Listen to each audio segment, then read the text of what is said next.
This video is brought to you by Stygian, the Outer Gods. Stick around to the end to find out more. The second season of The Last of Us, adapting the first stretch of The Last of Us Part 2, is now airing on HBO. So we thought this week we'd take a look at the post-apocalyptic series and imagine a dystopian future where a rogue fungus can turn people into basically zombies. In particular, we thought it might be fun to look at the show's approach to storytelling and its emphasis on metaphor, theme, and symbolism rather than traditional plot mechanics. While we'll be avoiding directly discussing the biggest plot point of the second episode, this discussion will include some broad spoilers for the first two installments of the 7-episode season to discuss the show's thematic emphasis on the secrets that the characters have buried, both literally and figuratively, so consider yourself warned as we prepare to dig in. And yes, that was a pun, because I am a fun guy. Don't worry, I'll grow on you.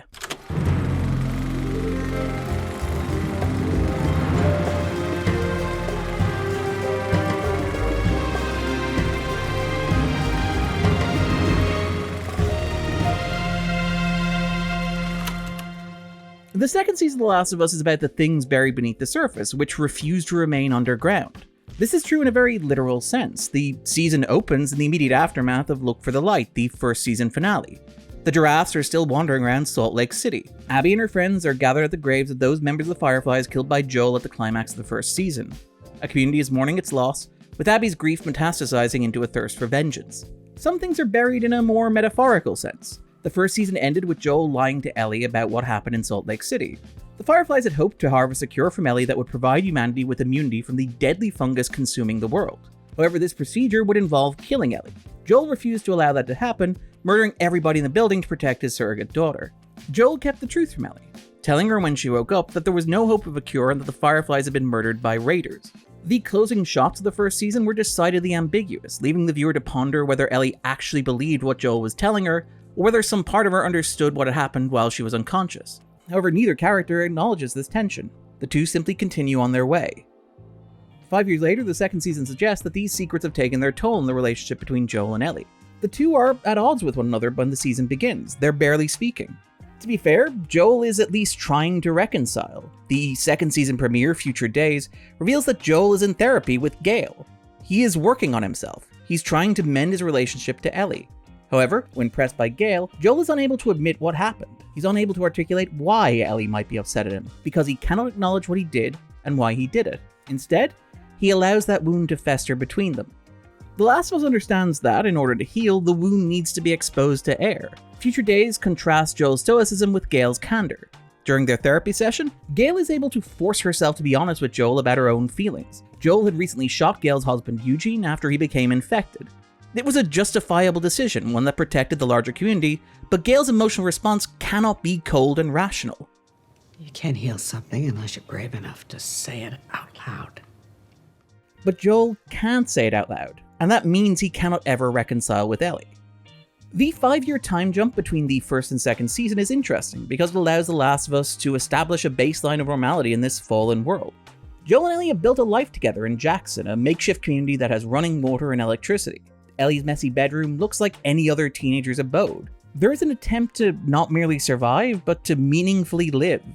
It's worth considering how The Last of Us approaches dialogue. The second season reintroduces Joel sitting at a breakfast table talking to Dina. It's a nice character and world-building touch, reinforcing the sense of normality at the end of the world, and emphasizing Joel's career as an electrician before the collapse of civilization. He has returned to that role, helping to build out the infrastructure that holds Jackson together. However, the show makes the very pointed choice to have Joel explain the mechanics of a circuit breaker to Dina.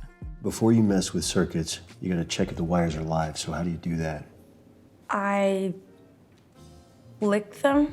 This is not a subtle metaphor for the tension building between Joel and Ellie, which needs to be released before everything explodes. Otherwise the wires get hotter and hotter, lights the inside of your walls on fire, there goes your house. In some ways, Abby is a very literal manifestation of that idea, a walking embodiment of fire that threatens to consume the entire house, the inevitable consequence of Joel's choice all those years ago, stalking towards Jackson, ready to punish Joel for a sin that he cannot even acknowledge. The season makes this metaphor visual in its second episode, as Abby's quest for vengeance indirectly leads to a massive assault on Jackson by a horde of infected who are sleeping under the mountain snow. I think it's safe to say the survivors didn't even snow, they were there.